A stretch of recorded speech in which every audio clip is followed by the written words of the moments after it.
Bonjour à tous, bienvenue sur jecrémamode.com. Voici aujourd'hui le point d'ourlet. Le point d'ourlet donc permet de refermer un bord de tissu et apporter une propreté. Pour cela, soit vous faites un rempli et vous pouvez faire également votre point d'ourlet, mais à ce moment-là, votre bord sera franc et donc pas net.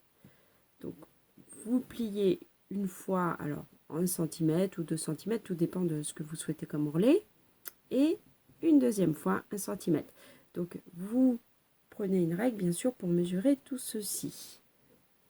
Vous fixez avec des épingles pour le maintenir en place. Et surtout les épingles, vous les mettez dans le même sens. Parce que si vous commencez à avoir des épingles dans tous les sens, vous vous piquez le doigt et vous tachez vos tissus.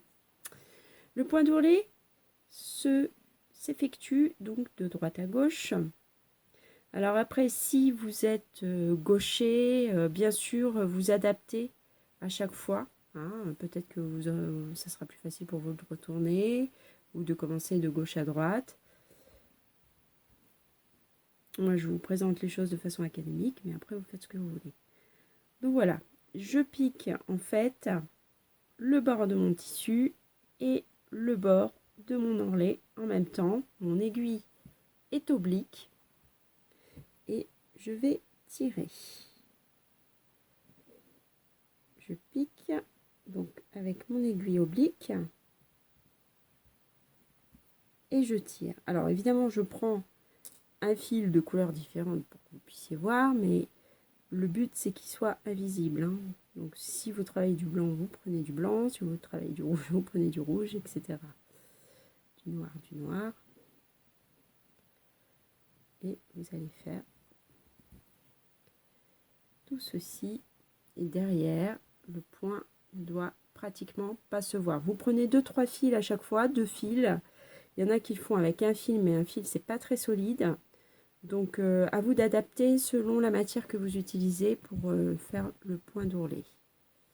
Et donc je vais aller jusqu'au bout. Voilà, tour de magie, je suis arrivée jusqu'au bout. Et je vais arrêter mon fil. Donc pour ça, je fais un petit point oblique et je vais l'arrêter sur place. Donc je vais faire un,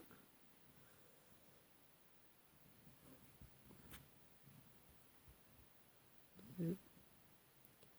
Je peux passer 3 fois, mais surtout je peux passer ensuite sur la partie supérieure, ce qui évitera d'épaissir le fil de l'autre côté, de façon à ce que ça reste invisible. Voilà, et ensuite j'ai plus qu'à couper. Donc ici ça correspond à l'envers du tissu, et sur l'endroit vous devez voir apparaître, ou plutôt vous devez voir disparaître vos points.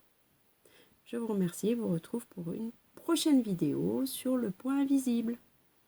N'oubliez pas également que vous pouvez télécharger les fiches gratuitement sur mon site jecrémamode.com. À bientôt.